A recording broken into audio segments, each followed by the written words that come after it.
Hello everyone, welcome you all in your own channel Learn Everything. So ਅਸੀਂ ਕਰ ਰਹੇ ਸੀਗੇ method of purification of the organic compound ਜਿਹਦੇ ਵਿੱਚ ਆਪਾਂ ਪਹਿਲਾਂ ਸੋਲਿਡਸ ਨੂੰ ਜੋ ਪਿਊਰੀਫਾਈ ਕਰਨ ਦੇ ਅਲੱਗ-ਅਲੱਗ ਜਿਹੜੇ ਸੋਲਿਡ ਆਰਗੈਨਿਕ ਕੰਪਾਊਂਡ ਸੀਗੇ ਉਹਦੇ ਲਈ ਕੀਤੇ ਸੀ ਕ੍ਰਿਸਟਲਾਈਜੇਸ਼ਨ ਪ੍ਰੋਸੈਸ ਕੀਤਾ ਸੀਗਾ, ਸਬਲੀਮੇਸ਼ਨ ਐਂਡ ਦੈਨ ਫਿਲਟਰੇਸ਼ਨ। ਉਸ ਤੋਂ ਬਾਅਦ ਜੋ ਮੈਂ ਤੁਹਾਨੂੰ ਕੱਲ ਕਰਵਾਇਆ ਸੀਗਾ ਉਹ ਆਪਾਂ ਕੀਤਾ ਸੀਗਾ distillation, method of purification of the liquids. ਉਹਦੇ ਵਿੱਚ ਲਿਕੁਇਡਸ ਲਈ ਆਪਾਂ ਕੀਤਾ ਸੀ distillation, fractional distillation, steam distillation and the vacuum distillation, ਜਿਹਨੂੰ ਆਪਾਂ distillation under the reduce pressure ਵੀ ਬੋਲਦੇ ਆ। ਸੋ ਅੱਜ ਜੋ ਆਪਾਂ ਪੜਾਂਗੇ that is the differential extraction and then the ਕ੍ਰੋਮੈਟੋਗ੍ਰਾਫੀ।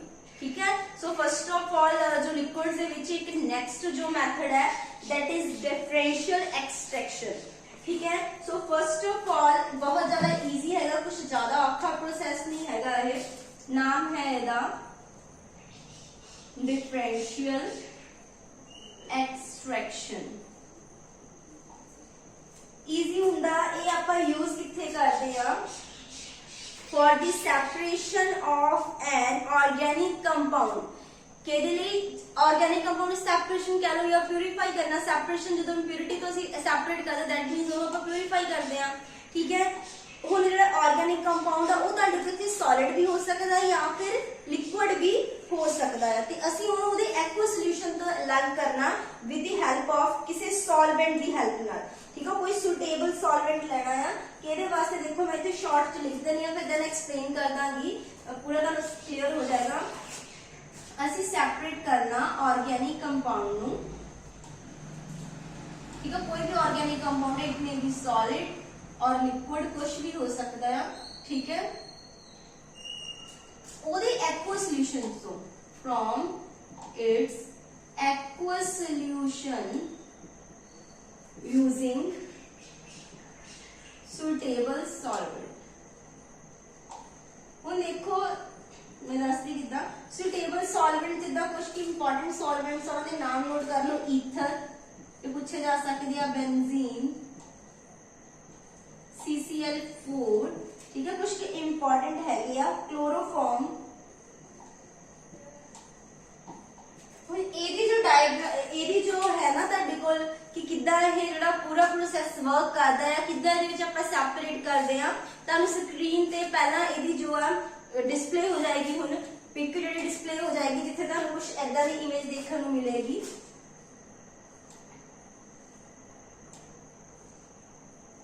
ਠੀਕ ਹੈ, ਸੋ ਇਹਦੇ ਵਿੱਚ ਕਲੀਅਰਿੰਗ ਹੋਏਗੀ।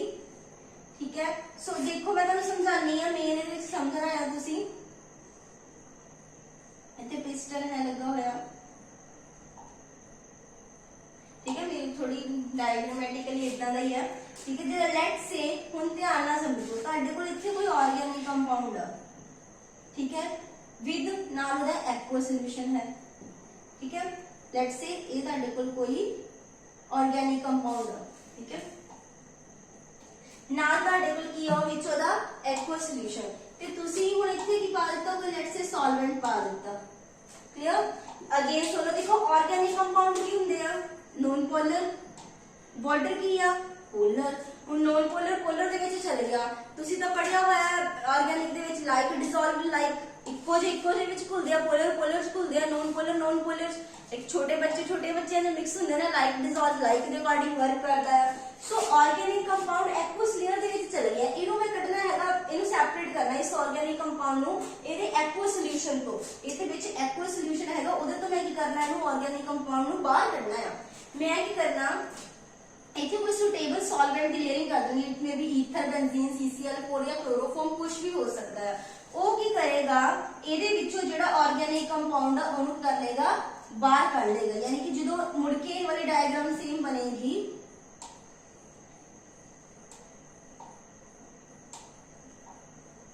ਤੇ ਇਹਦੇ ਵਿੱਚ ਕੀ ਹੋਏਗਾ, ਇੱਥੇ ਸਿਰਫ ਸਿੰਪਲ ਐਕੁਅਸ ਸੋਲੂਸ਼ਨ ਰਹੇਗਾ ਜਿਹੜਾ ਅਸੀਂ ਬਾਹਰ ਕੱਢ ਲਵਾਂਗੇ।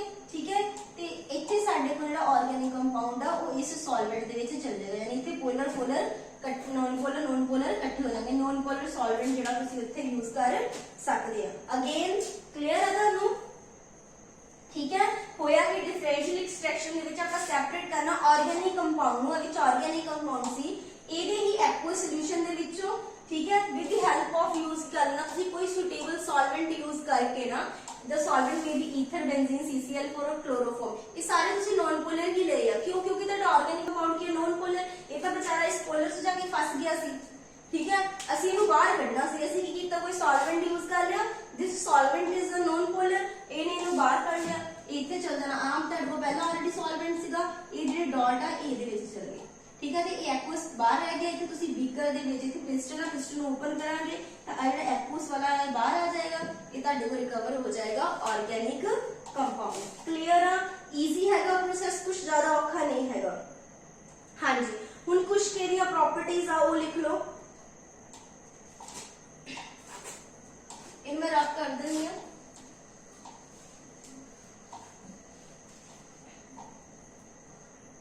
पहली गल, सॉल्वेंट ਜਿਹੜਾ ਵੀ ਲੈਣਾ ਤੁਸੀਂ, ਜਿਹੜਾ ਵੀ सॉल्वेंट ਆ ਉਹ इनविजिबल होना चाहिए आ विद वाटर, यानी कि वो वाटर ਨਾਲ ਘੁਲੇ ਨਾ, ਫਿਰ ਕੀ ਫਾਇਦਾ ਹੋਣਾ, ਉਹ ਤਾਂ ਉਹਦੇ ਵਿੱਚੋਂ ਮੈਂ ਆਰਗੈਨਿਕ ਕੰਪਾਊਂਡ ਨੂੰ ਬਾਹਰ ਕੱਢਣਾ, ਤੇ ਜਿਹੜਾ ਮੈਂ ਸੋਲਵੈਂਟ ਹੈ ਜੇ ਉਹ ਇਦਾਂ ਦਾ ਪਾ ਦਿੱਤਾ ਕਿ ਵਾਟਰ ਨਾਲ ਘੁਲ ਜਾਵੇ, ਫਿਰ ਤਾਂ ਉਹਨੇ ਉਹ ਦੂਸਰੇ ਨੂੰ ਕੀ ਬਾਹਰ ਕੱਢਣਾ, ਨਹੀਂ ਕੱਢ ਪਾਏਗਾ। यानी कि ਜਿਹੜਾ ਤੁਸੀਂ ਸੋਲਵੈਂਟ ਈਥਰ, ਬੈਂਜ਼ੀਨ, ਕਲੋਰੋਫਾਰਮ, ਜਿਹੜਾ ਵੀ CCl4 ਯੂਜ਼ ਕਰ ਰਹੇ ਹੋ, ਜਿਹੜਾ ਵੀ ਆ ਉਹ ਵਾਟਰ ਦੇ ਨਾਲ ਇਨਵਿजिबल ਹੋਣਾ ਚਾਹੀਦਾ। ਬਟ ਜਿਹੜਾ ਵੀ ਤੁਸੀਂ ਆਰਗੈਨਿਕ ਕੰਪਾਊਂਡ ਆ ਜਿਹਨੂੰ ਉਹਨੇ ਖਿੱਚਣਾ ਸੀ, ਉਹਦੇ ਨਾਲ ਕੀ ਹੋਣਾ ਚਾਹੀਦਾ, ਵਿਜ਼ੀਬਲ ਹੋਣਾ ਚਾਹੀਦਾ, ਠੀਕ ਹੈ ਜੀ। ਇਹ ਗੱਲ ਕਲੀਅਰ ਹੈ ਤੁਹਾਨੂੰ, मतलब कि ਇਹਦੇ ਵਿੱਚ ਇਹ ਡਿਸੋਲਵ ਹੋਣਾ ਚਾਹੀਦਾ, the solvent should dissolve organic compound, ठीक है जी। ਇੰਨੀ ਗੱਲ ਤੁਹਾਨੂੰ ਪਹਿਲਾਂ ਕਲੀਅਰ ਹੋਣੀ ਚਾਹੀਦੀ ਆ ਕਿ ਸੋਲਵੈਂਟ ਆ ਪਾਣੀ ਦੇ ਨਾਲ ਇਨਵਿਜ਼ੀਬਲ ਹੋਣਾ ਚਾਹੀਦਾ ਆ, ਬਟ ਆਰਗੈਨਿਕ ਕੰਪਾਊਂਡ ਦੇ ਨੂੰ ਡਿਸੋਲਵ ਆਪਣੇ ਵਿੱਚ ਕਰ ਲਵੇ। ਏਦਾਂ ਹੀ ਹੋਇਆ ਸੀਗਾ ਨਾ, ਮੈਂ ਸਿੰਪਲ ਇੱਥੇ ਇੱਕ ਫਾਰਮ ਲੈ ਲੈਂਦੀ ਹਾਂ, ਠੀਕ ਹੈ, ਬੀਕਰ ਨਹੀਂ ਲੈ ਰਹੀ। ਇੱਥੇ ਕੀ ਸੀ ਸਾਡੇ ਕੋਲ, ਇੱਥੇ ਸਾਡੇ ਕੋਲ ਸੀਗਾ ਐਕੁਅਸ ਸੋਲੂਸ਼ਨ ਯਾਨੀ ਵਾਟਰ ਲੈ ਲੈਂਦੇ ਆ, ਪਲੱਸ ਕੀ ਸੀਗਾ ਆਰਗੈਨਿਕ ਕੰਪਾਊਂਡ, ਇਹੀ ਸੀ। ਇੱਥੇ ਆਪਾਂ ਸੋਲਵੈਂਟ ਪਾਇਆ ਸੀ। ਹੁਣ ਜਿਹੜਾ ਇਹ ਸੋਲਵੈਂਟ ਹੈ ਪਾਣੀ ਨਾਲ ਵਿਜ਼ੀਬਲ ਨਹੀਂ ਹੋਣਾ ਚਾਹੀਦਾ, ਇਹ ਤਾਂ ਵਾਪਸ ਇਹਦੇ ਵਿੱਚ ਚਲਾ ਜਾਏਗਾ, ठीक है। ऑर्गेनिक कंपाउंड अपने जो डिसॉल्व करना होना चाहिए, इसलिए ऑर्गेनिक कंपाउंड इतने पूरा ऑर्गेनिक कंपाउंड रिकवर हो जाएगा, वाटर बाद तुसी बाहर कर लो। सो इसलिए इसका नाम सीगा separation of organic compound from its aqueous solution by using की यूज करके कोई अपन सॉल्वेंट यूज कर लेना है, ठीक है, सूटेबल जेड़ा सूट करे इथे, ठीक है। ए हां जी एक और कंडीशन लिख लो, अप्लाई केना ते हुंदा, ये इजी हैगा यार, ये मोस्टली जेड़ा अप्लाई हुंदा टू नॉन वॉलेटाइल कंपाउंड्स, कहना ते नॉन वॉलेटाइल कंपाउंड्स, उत्थे ये मेथड यूज किया जाता है जेडे नहीं उड़ सकते, फिर आप उन्हें सॉल्वेंट दे नाल एक्सट्रैक्ट कर लेते हैं, ठीक है। एग्जांपल एदी जिदा मान लो बेंजोइक एसिड फ्रॉम वाटर, उन्हें वाटर च कढना,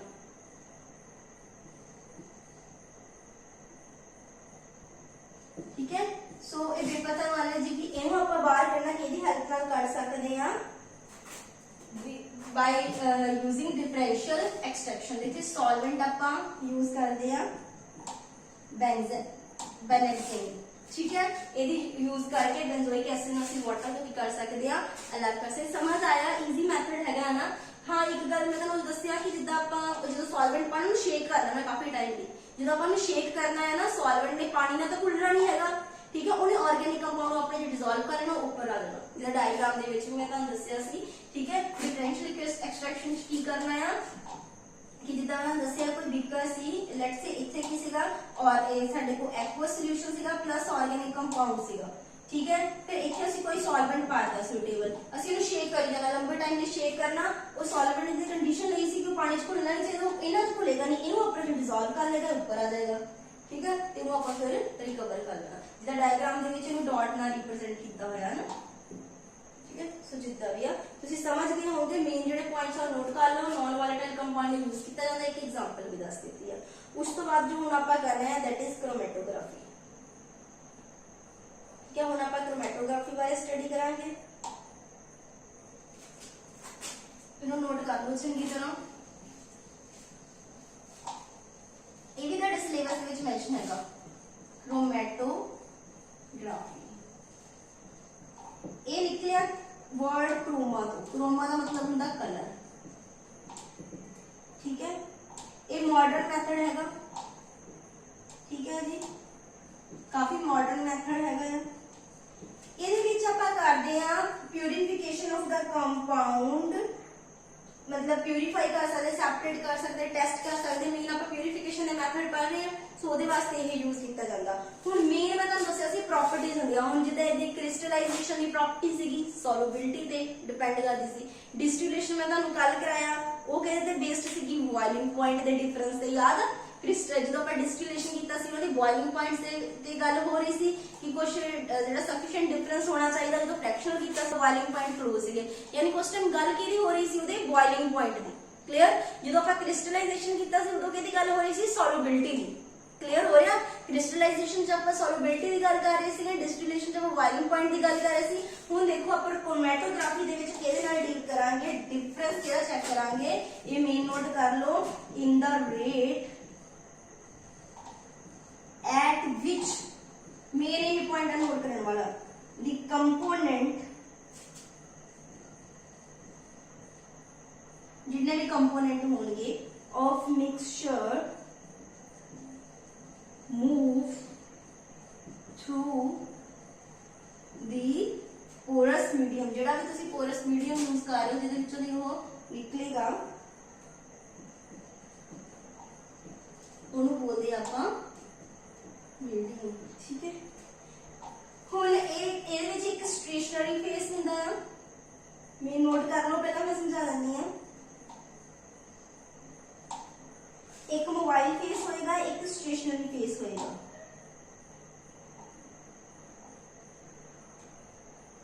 हाँ जी, स्टेशनरी फेस लिखो केड़ा होएगा?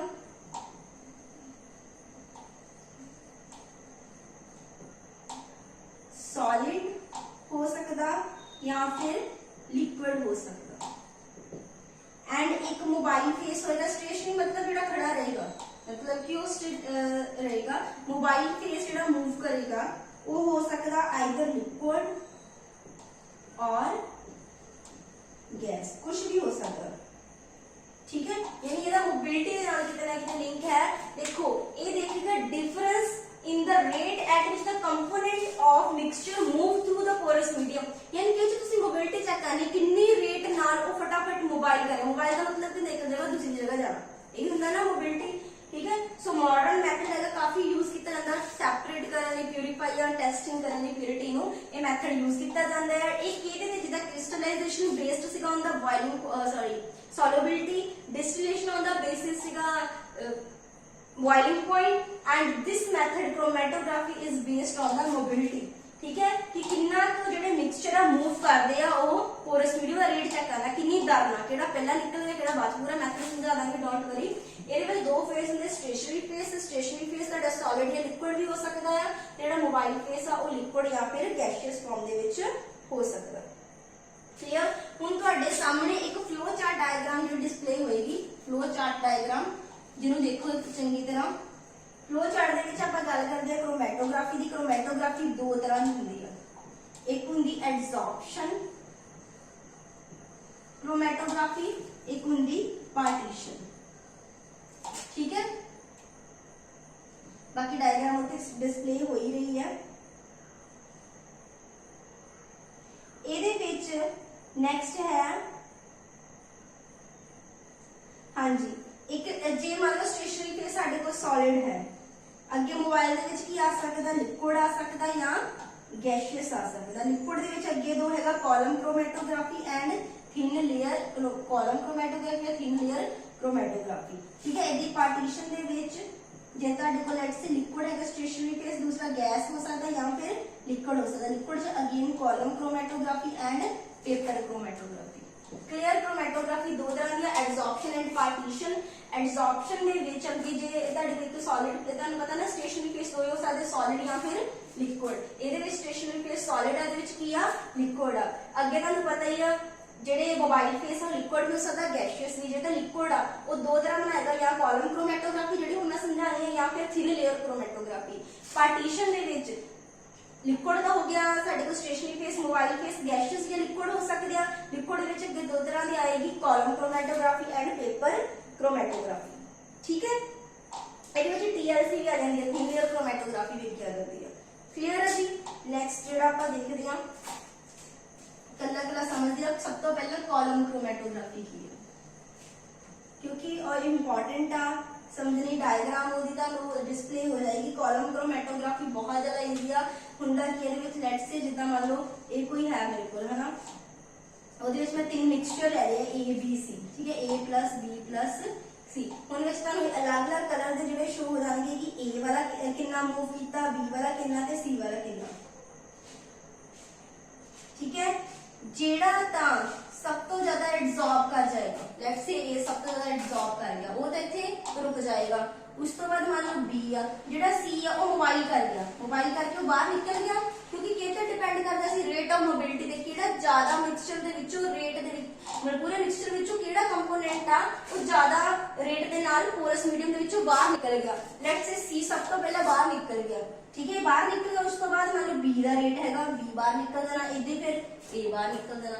सो डिपेंड करदा किहदा ਇਹਦੇ ਵਿੱਚ ਕਾਲਮ ਕ੍ਰੋਮੈਟੋਗ੍ਰਾਫੀ ਦੇ ਵਿੱਚ ਕੀ ਕੀਤਾ ਜਾਂਦਾ ਆ। ਇਹ ਮਿਕਸਚਰ ਆਪਾਂ ਲੈ ਲੈਂਦੇ ਆ, ਆਪਾਂ ਦੇਖਦੇ ਆ ਕਿਹੜਾ ਮੋਬਾਈਲ ਕਿਹੜਾ ਜ਼ਿਆਦਾ ਮੋਬਾਈਲ ਕਰਦਾ। ਲੈਟਸ ਸੇ ਸੀ ਸਭ ਤੋਂ ਪਹਿਲਾਂ ਬਾਹਰ ਨਿਕਲ ਗਿਆ, ਉਹਨੂੰ ਰਿਕਵਰ ਕਰ ਲਿਆ, ਫਿਰ ਬੀ, ਫਿਰ ਏ, ਠੀਕ ਹੈ। ਸੋ ਇਸ ਤਰ੍ਹਾਂ ਆਪਾਂ ਜਿਹੜੇ ਤਿੰਨੋਂ ਏ ਬੀ ਸੀ ਜਿਹੜੇ ਤਿੰਨੋਂ ਇੱਥੇ ਏ ਆ ਗਿਆ, ਫਿਰ ਦੈਨ ਬੀ ਦੈਨ ਸੀ, ਇਹਨਾਂ ਨੂੰ ਕੀ ਕਰ ਸਕਦੇ ਆ 10 by 10 रिकवर कर सकते, तीनों कंपोनेंट्स ਨੂੰ ਆਪਾਂ ਅਲੱਗ ਕਰ ਸਕਦੇ ਹਾਂ, ਠੀਕ ਹੈ। ਇੱਥੇ ਮਿਕਸਚਰ ਕਰਨਾ ਪੈਂਦਾ,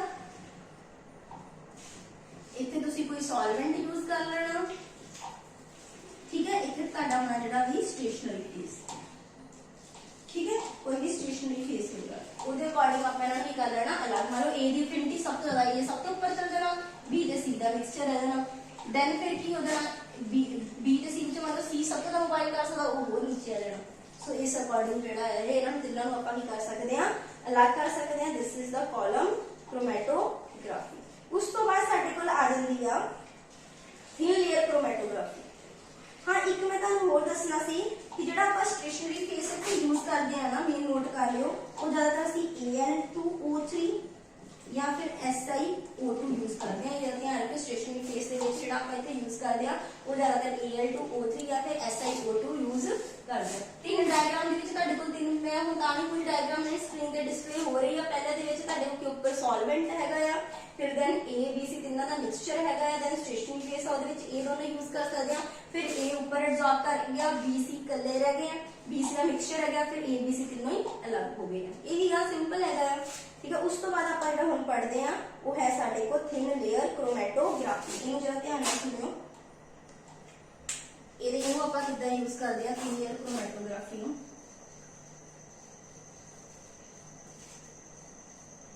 ਦੇਖੋ ਥਿਨ ਲੇਅਰ ਕ੍ਰੋਮੈਟੋਗ੍ਰਾਫੀ ਦੇ ਵਿੱਚ ਆਪਾਂ ਕੀ ਕਰਦੇ ਆ, ਲੈਟਸ ਸੇ ਸਾਡੇ ਕੋਲ ਅਸੀਂ ਇੱਕ ਗਲਾਸ ਪਲੇਟ ਲੈ ਲੈਂਦੇ ਆ,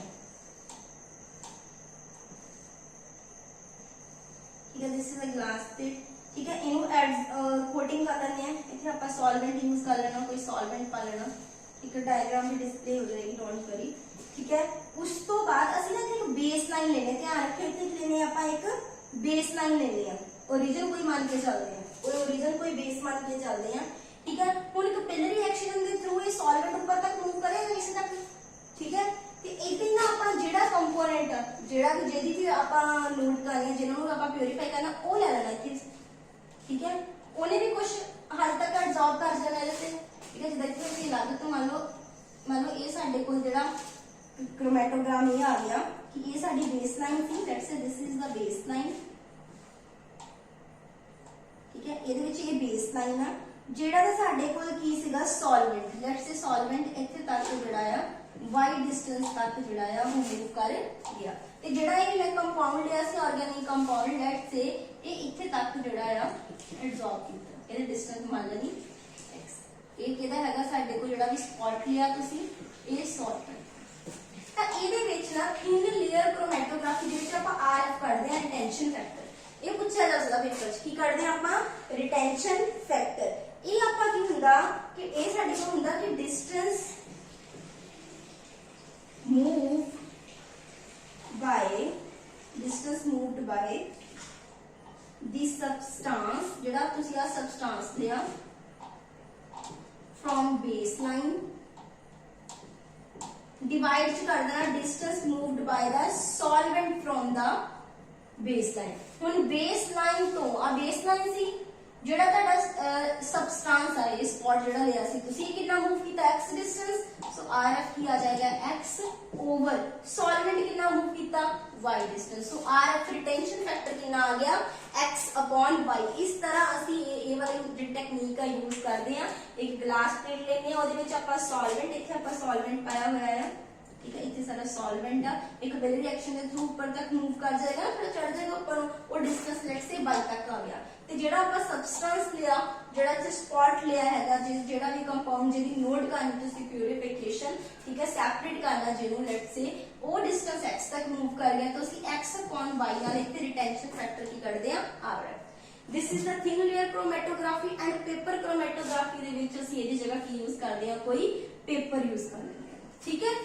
बस एक फर्क आ, ਇਹਦੇ ਵਿੱਚ ਕਿਸੇ ਐਡਜ਼ੋਰਬੈਂਟ ਦੀ ਕੋਟਿੰਗ ਕੀਤੀ ਹੋਈ ਸੀਗੀ, ਤੇ ਜਿਹੜਾ ਆਪਾਂ ਪੇਪਰ ਕ੍ਰੋਮੈਟੋਗ੍ਰਾਫੀ ਉਹਦੇ ਵਿੱਚ ਕੀ ਕਰਦੇ ਆ, ਕੋਈ ਪੇਪਰ ਯੂਜ਼ ਕਰ ਲੈਂਦੇ ਆ। ਬਾਕੀ ਅਸੀਂ ਸਾਰਾ ਮੈਥਡ ਇਦਾਂ ਹੀ ਯੂਜ਼ ਕਰਦੇ ਆ, ਕੁਝ ਜ਼ਿਆਦਾ ਔਖਾ ਨਹੀਂ ਸੀਗਾ, ਇਹ ਈਜ਼ੀ ਹੈਗਾ। ਬਸ ਮੇਨ ਜਿਹੜੀਆਂ ਚੀਜ਼ਾਂ ਤੁਹਾਨੂੰ ਪਤਾ ਹੋਣੀਆਂ ਚਾਹੀਦੀਆਂ, ਜਿੱਦਾਂ ਹੁਣ ਪੇਪਰ ਸਿੱਧਾ ਇਹ ਪੁੱਛਿਆ ਜਾ ਸਕਦਾ ਆ ਕਿ ਮੋਬਿਲਿਟੀ ਦੇ ਬੇਸ ਤੇ ਕਿਹੜਾ ਹੈਗਾ ਆ, ਠੀਕ ਹੈ, ਉਹ ਕਿਹੜਾ ਹੈ ਕ੍ਰੋਮੈਟੋਗ੍ਰਾਫੀ, ਜਿਹਦੇ ਵਿੱਚ ਰੇਟ ਆਪਾਂ ਦੇਖਦੇ ਹਾਂ ਕਿ ਕਿੰਨਾ ਕਿਹੜਾ ਮੋਬਾਈਲ ਕਰ ਜਾਂਦਾ ਉਸ ਪੂਰੇ ਮੀਡੀਅਮ ਦੇ ਵਿੱਚੋਂ, ਜਿਹਦੇ ਵਿੱਚੋਂ ਤੁਹਾਨੂੰ ਸਟੇਸ਼ਨਰੀ ਫੇਸ ਪੁੱਛੇ ਜਾ ਸਕਦੇ। ਸਟੇਸ਼ਨਰੀ ਫੇਸ ਸਾਡੇ ਕੀ ਸੀ, ਸੋਲਿਡ ਔਰ ਲਿਕੁਇਡ, ਜਾਂ ਫਿਰ ਜਿਹੜੇ ਮੋਬਾਈਲ ਫੇਸ ਆ ਉਹ ਲਿਕੁਇਡ ਔਰ ਗੈਸ ਹੋ ਸਕਦੇ ਆ, ਜਿਹਦੇ ਅਕੋਰਡਿੰਗ ਮੈਂ ਤੁਹਾਨੂੰ ਦੋ ਤਰ੍ਹਾਂ ਦੱਸੀ, ਐਡਜ਼ੌਰਪਸ਼ਨ ਕ੍ਰੋਮੈਟੋਗ੍ਰਾਫੀ ਐਂਡ ਦਾ ਪਾਰਟੀਸ਼ਨ ਕ੍ਰੋਮੈਟੋਗ੍ਰਾਫੀ, ਜਿਹਦੇ ਅਕੋਰਡਿੰਗ ਅੱਗੇ ਜਿਹੜੇ ਅਲੱਗ-ਅਲੱਗ ਕੀਤੀਆਂ। ਪਾਰਟੀਸ਼ਨ ਦੇ ਵਿੱਚ ਜਿਹੜੀ ਪੇਪਰ ਕ੍ਰੋਮੈਟੋਗ੍ਰਾਫੀ ਆਂਦੀ ਆ, ਥਿਨ ਲੇਅਰ ਦੋਨੀ ਆ ਜਾਂਦੀਆਂ ਆ, ਬਟ ਐਡਜ਼ੌਰਪਸ਼ਨ ਦੇ ਵਿੱਚ ਥਿਨ ਲੇਅਰ ਕ੍ਰੋਮੈਟੋਗ੍ਰਾਫੀ ਆਂਦੀ ਤੇ ਕਾਲਮ ਕ੍ਰੋਮੈਟੋਗ੍ਰਾਫੀ ਆਂਦੀ ਆ। ਸੋ ਮਤਲਬ ਕਿ ਮੇਨ ਇਹ ਜਿੱਦਾਂ ਤੁਹਾਨੂੰ ਚੀਜ਼ਾਂ ਪਤਾ ਨੇ, ਇਹਦੇ ਅਕੋਰਡਿੰਗ ਜਿਹੜਾ ਕੁਐਸਚਨ ਆ ਫਰੇਮ ਹੋਏਗਾ, ਠੀਕ ਹੈ ਜੀ। ਸੋ ਇਹ ਇੰਪੋਰਟੈਂਟ ਧਿਆਨ ਰੱਖਣਾ। ਇੱਕ ਮੈਂ ਤੁਹਾਨੂੰ ਡਿਫਰੈਂਸ਼ੀਅਲ ਐਕਸਟ੍ਰੈਕਸ਼ਨ ਕੀਤਾ, ਉਹਨੂੰ ਚੰਗੀ ਤਰ੍ਹਾਂ ਕਰਨਾ ਆ ਕਿ ਡਿਫਰੈਂਸ਼ੀਅਲ ਐਕਸਟ੍ਰੈਕਸ਼ਨ ਕਿੱਦਾਂ ਯੂਜ਼ ਕਰਦੇ ਆ, ਕੋਈ ਸੋਲਵੈਂਟ ਯੂਜ਼ ਕਰਦੇ ਆ ਆਪਾਂ, ਸੋਲਵੈਂਟ ਕਿਹੜਾ ਹੋ ਸਕਦਾ ਹੈ, ਨਾਨ ਵੋਲੇਟਾਈਲ ਕੰਪਾਊਂਡਸ ਲਈ ਯੂਜ਼ ਕੀਤਾ। ਜਿਹੜਾ ਸੋਲਵੈਂਟ ਆ ਉਹ ਪਾਣੀ ਦੇ ਨਾਲ, ਜਿਹੜਾ ਹੈ ਵਾਟਰ ਦੇ ਨਾਲ ਮਿਸਿਬਲ ਨਾ ਹੋਵੇ, ਬਟ ਆਰਗੈਨਿਕ ਕੰਪਾਊਂਡ ਆਪਣੇ ਚ ਡਿਸੋਲਵ ਕਰਦਾ ਹੋਵੇ। ਇਹ ਨਿੱਕੀਆਂ ਨਿੱਕੀਆਂ ਗੱਲਾਂ, ਇਹ ਮੇਨ ਤੁਸੀਂ ਪੁਆਇੰਟਸ ਕੱਢ ਕੇ ਇਹਦੇ ਵਿੱਚੋਂ ਨੋਟਸ ਬਣਾ ਲਿਆ, ठीक है। सो ये साडे इंपॉर्टेंट मैथड्स जिहड़े काफी हद तक हो गए हैं। दैन असीं MCQs उन्हां दा प्रैक्टिस करांगे, ठीक है। जो होर इंपॉर्टेंट कुछ विचों रह गया होगा तो वो करांगे, ठीक है। फिलहाल लिए तुसीं इहनूं करो, जो कुछ नहीं इहदे विच समझ आंदा हुण तुसीं दोबारा रिपीट करके वीडियो नूं उत्थों समझ लो, ठीक है। Thanks for watching the video.